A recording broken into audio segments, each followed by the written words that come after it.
वृंदावन बिहारी लाल की जय। तो यहाँ बलि को आशीर्वाद दिया। और आज एक सत्यव्रत नाम के राजा थे, वह नित्य नदी में स्नान करने जाते थे।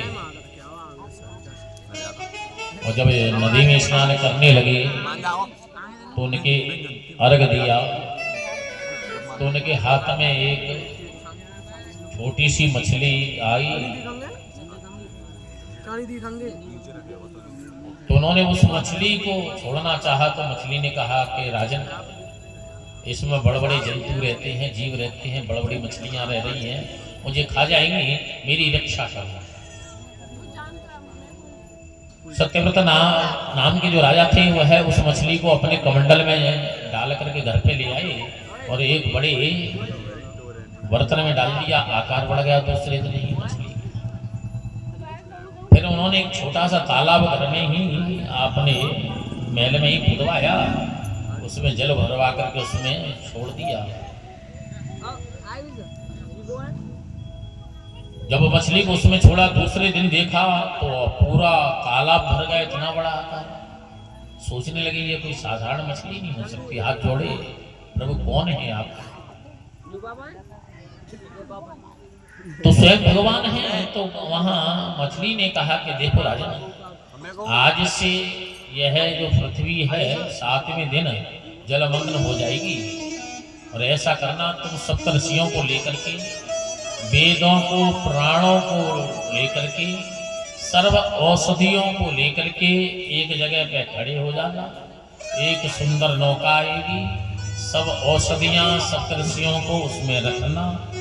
और क्या है, वासुकी नाग की रस्सी बना लेना और वासुकी नाग की रस्सी उस नाव से बांध देना और तुम सभी औषधियों को लेकर के उसमें बैठ जाना। मैं पुनः मत्स्यावतार लूंगा तो वह रस्सी मेरे सींग से बांध देना, जिससे आगे चल करके वेदों की रक्षा। तो श्री सुखदेव जी कहते हैं धीरे धीरे पृथ्वी में जल बढ़ने लगा और सत्यव्रत राजा ने सभी औषधियों को, ऋषियों को, वेदों को लिया। एक सुंदर दिव्य नौका आई, उसमें सबको बिठाया और स्वयं बैठ गए। वासुकी नाग को ला करके उन्होंने नौका से बांध दिया और समय लेकर यहाँ पुनः मत्स्यावतार हुआ। बोलिए मत्स्यावतार भगवान की जय। और यहाँ सबको प्रभु के धाम की प्राप्ति हुई, वेदों की रक्षा हुई। तो यहाँ तक था हमारा 8वां स्कंद। अब हमारा 9वां स्कंद प्रारंभ होता है।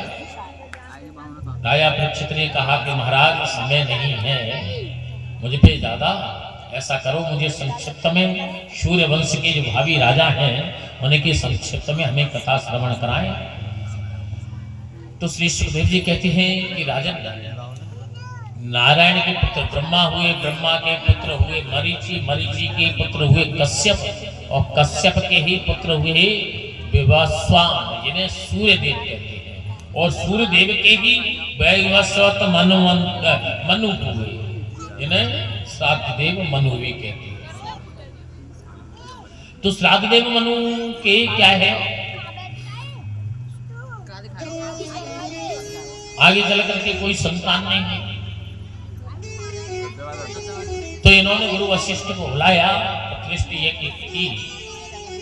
तो इनकी पत्नी ने कहा ब्राह्मणों से ऐसा मंत्र पढ़ना कि जिससे कन्या हो, कि माताओं को कन्या अच्छी लगती है, पिता को पुत्र, क्योंकि कन्या माता का हाथ बटाते हैं, पिता पुत्र का हाथ।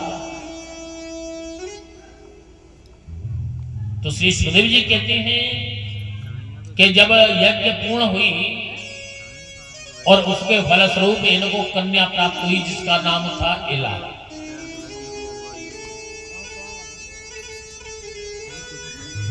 तो महाराज श्राद्धदेव मनु ने कहा कि महाराज मैंने तो पुत्र मांगा था, पुत्री कैसे? ये बोले कि तुम्हारी पत्नी ने सब गड़बड़ कराया है, इन्हें महाराज मुझे पुत्र चाहिए। तो गुरु वशिष्ठ ने क्या किया कि अपने मंत्रों के द्वारा उसको पुनः पुत्र बना दिया, जिसका नाम था सुद्युम्न।